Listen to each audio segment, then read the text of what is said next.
Assalamualaikum warahmatullahi wabarakatuh. Kembali lagi bersama saya pada mata kuliah Masalah Nilai Awal sebesar 2 SKS. Masalah nilai awal merupakan mata kuliah wajib di Prodi Pendidikan Matematika. Nah, bab yang akan kita bahas pada hari ini adalah persamaan diferensial biasa dengan transformasi Laplace, kasus khusus untuk koefisien konstan.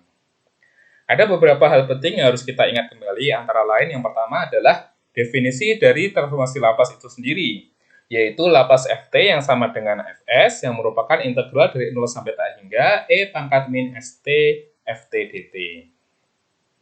Kedua, kita juga harus mengingat kembali transformasi Laplace dari beberapa fungsi sederhana. Ketiga, kita juga harus mengingat kembali sifat-sifat dari transformasi Laplace yang akan digunakan untuk kasus persamaan diferensial biasa. Kita juga harus mengingat kembali definisi dari transformasi Laplace inverse, yaitu Laplace inverse dari Fs sama dengan Ft. Kemudian transformasi Laplace inverse dari beberapa fungsi sederhana, serta sifat-sifat dari transformasi Laplace inverse. Nah, ini saya berikan transformasi Laplace dan transformasi Laplace inverse dari beberapa fungsi sederhana. Misalkan kita punya Laplace Ft yang sama dengan Fs dan Laplace inverse Fs yang sama dengan Ft. Misal kita diminta untuk mencari Laplace dari sin 5t. Sin 5t. Berarti A-nya sama dengan 5. Berarti Laplace dari sin 5t sama dengan 5 dibagi dengan S kuadrat ditambah 25. Oke, sekarang berapa Laplace inverse dari 1 per S pangkat 3? Nah, 1 per S pangkat 3, berarti kan N ditambah 1 sama dengan 3, berarti N-nya itu 2. Jadi jawabannya adalah T pangkat 2 dibagi dengan 2 faktorial atau setengah T pangkat 2. Nah, begitu juga untuk fungsi sederhana yang lain ya. Nah, ini adalah sifat transformasi Laplace yang berupa turunan. Jadi, di sini ada teorema A, teorema B, teorema C, dan teorema D. Sebenarnya teorema D ini merupakan perumuman dari teorema A sampai C ya. Jadi kalau kita lihat, memang dia membentuk pola. Ini untuk yang turunan pertama, ini kedua, ini ketiga, dan untuk yang teorema D adalah turunan ke N. Jadi kalau diminta Laplace dari Ft turunan kedua itu sama aja dengan S kuadrat dikali dengan Fs dikurang S kali F0 dikurang F aksen 0. Kalau yang Ft turunan bersama, Laplace dari F aksen T itu sama aja dengan S kali Fs min F0. Nah, ada juga sifat dari transformasi Laplace inverse berupa translasi dan turunan yang harus kita ingat kembali, yaitu sifat translasi atau pergeseran pertama.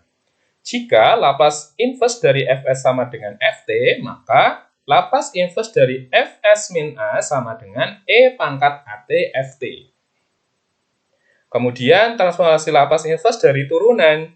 Jika Laplace inverse Fs sama dengan Ft, maka Laplace inverse Fn S, maksudnya Fs diturunkan N, turunan ke N dari Fs, itu sama aja dengan min 1 pangkat N, T pangkat N kali Ft. Misalkan kita diminta untuk mencari Laplace inverse dari turunan kedua Fs, ya, F pangkat 2S, ya.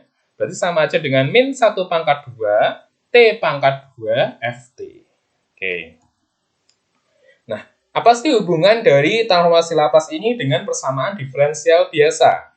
Sebenarnya, transformasi Laplace itu dapat digunakan untuk mendapatkan solusi dari persamaan diferensial biasa dengan kasus koefisien konstan. Bagaimana ceritanya? Kita perhatikan contoh berikut. Misalkan kita diminta untuk mencari solusi persamaan diferensial biasa order 2. D kuadrat Y per dt kuadrat ditambah alfa dy per dt ditambah beta Y sama dengan Ft. Atau bisa kita tuliskan dalam bentuk Y double aksen ditambah alfa Y aksen ditambah BY beta Y yang sama dengan Ft. Dengan syarat-syarat awal atau batas, Y0 sama dengan A, Y aksen 0 sama dengan B, di mana alfa, beta, A, B adalah konstanta. Jadi kita bisa mencari solusi persamaan diferensial biasa order 2 berikut menggunakan metode transformasi Laplace. Bagaimana langkah-langkah penyelesaiannya? Yang pertama adalah kita gunakan transformasi Laplace pada persamaan 1 dengan syarat-syarat awal atau batas pada persamaan 2. Kedua, diperoleh suatu persamaan aljabar dalam bentuk Laplace YT itu sama dengan YS. Nah, gunakan transformasi Laplace inverse pada YS dengan sifat-sifatnya ya. Kemudian, kita peroleh solusi dari persamaan diferensial tersebut yaitu dalam bentuk YT. Dan YT ini bisa kita cek apakah dia benar merupakan solusi dari persamaan diferensial. Sebagai contoh berikut, misalkan kita diminta untuk mencari solusi dari persamaan diferensial berikut menggunakan transformasi Laplace, yaitu Y double aksen ditambah Y sama dengan T dengan syarat Y0 sama dengan 1 dan Y aksen 0 sama dengan min 2. Nah, bagaimana caranya? Pertama, kita berikan dia transformasi Laplace di kedua ruas, yaitu Laplace Y double aksen ditambah dengan Laplace Y sama dengan Laplace T. Kita ingat kembali tadi, kalau kita diminta mencari Laplace Y double aksen, kan dapatnya adalah S kuadrat Y dikurang dengan S kali Y0 dikurang dengan Y aksen 0. Ya kan? Ditambah dengan Y. Jadi, Y-nya yang ini adalah Laplace dari Y besar. Laplace dari Y double aksen adalah ini, sifat turunan ya kan? Kemudian Laplace T itu sama dengan 1 per S kuadrat. Ini adalah sifat dari transformasi Laplace fungsi yang sederhana tadi ya. Di awal kita sudah bahas. Nah, sekarang kita masukkan syaratnya. Berapa Y0? Y0-nya 1. Y aksen 0-nya berapa? Min 2. Tinggal kita masukkan dan kita kalikan ya. Kita peroleh S kuadrat Y min S ditambah 2 ditambah Y sama dengan 1 per S kuadrat. Sampai sini ada yang ditanyakan? Kalau tidak ada, kita lanjut. Sekarang kita punya pengelompokan ya. Yang ini, yang Y sama Y kita kumpulin, kemudian ini kita pindah ruas ke kanan. Dapatlah Y kali S kuadrat ditambah 1 sama dengan 1 dibagi S kuadrat ditambah S dikurang 2. Nah, kita mendapatkan fungsi Y yang sama dengan ini ya, ini diperoleh dengan membagi ini dengan S kuadrat ditambah 1. Dibagi dengan S kuadrat ditambah 1 kan 1. Ya, jadinya Y. Yang 1 per S kuadrat dibagi dengan S kuadrat ditambah 1. Kemudian yang S min 2 kita bagi dengan S kuadrat ditambah 1. Sehingga kita memperoleh persamaan Y dalam bentuk S atau YS. Ya. Setelah itu kita gunakan catatan 1. Ya. Kita harus mengubah yang ini nih. Kalau yang ini kan bisa ya, gampang kalau yang ini. Karena penyebutnya cuma 1 ya, penyebutnya 1. Sementara kalau yang ini penyebutnya ada 2 perkalian ya, S kuadrat sama S kuadrat ditambah 1. Kalau untuk yang ini, yang S min 2 dibagi S kuadrat ditambah 1 kan tinggal kita pindah aja nih. Kita pisah. Yang ini untuk bagian yang S, yang ini untuk bagian min 2.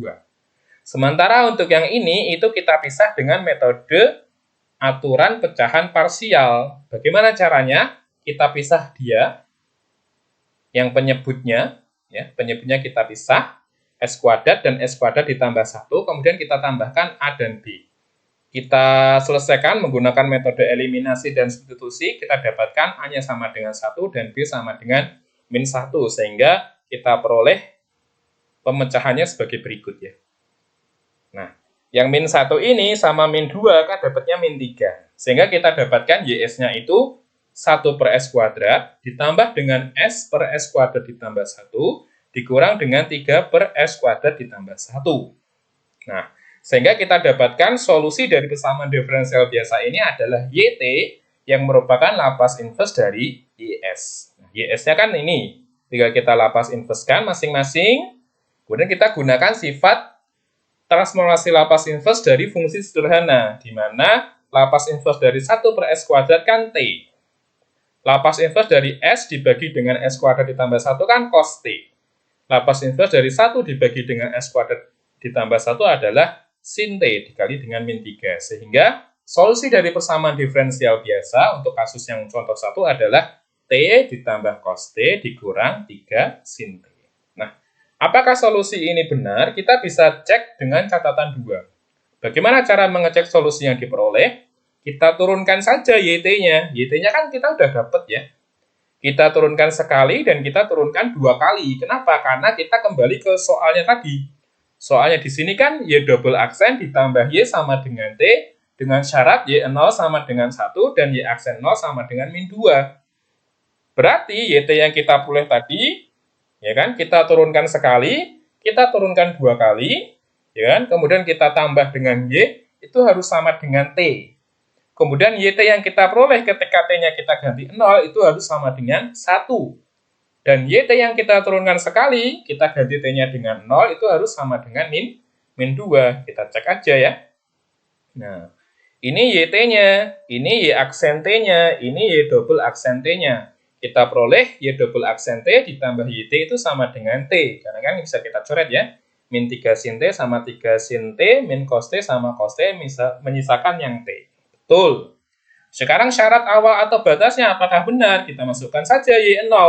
Y0 itu berarti mengganti T sama dengan 0 ke persamaan ini, YT ya. Ini kita ganti 0, 0, 0. Berarti kan 0 ditambah cos 0 min 3 sin 0 yang sama dengan 1.